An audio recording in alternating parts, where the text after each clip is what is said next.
is an end to all discriminatory acts that are based on ethnicity and sex and religion throughout all sectors of society, and most important, some kind of discipline for those who violate that prohibition.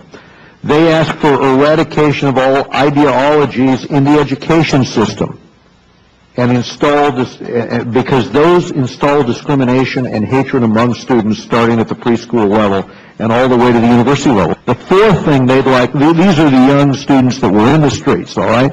They want awareness of the imminent danger of radical religious groups in Egypt, such as the Muslim Brotherhood, which to some extent, they say, is funded by Iran, and one of the things they report is that there is walking around money, and there's food that has been provided by the Iranians, and it's annoying to those that are leading the charge to have on the streets, you know, a foreign influence, and they'd like that known.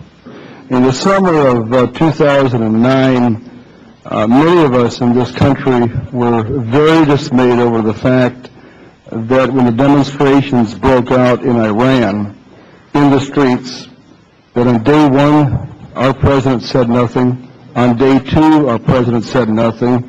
Finally, on day three, he said something to the effect that we need a continued dialogue with the clerics.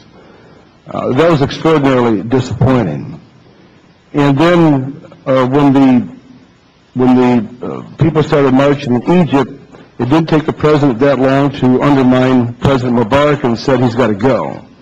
And so I'd like to know what the basis of the president, and at that time you were Deputy Secretary of State, in doing nothing in Iran a year and a half ago. Why didn't he do something?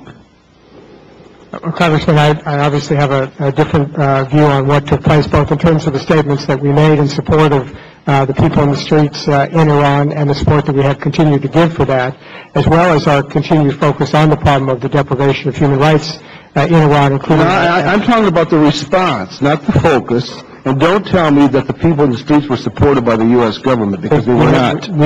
We made clear our strong support for them, but at the same time... But you didn't. That's not correct. They were not supported.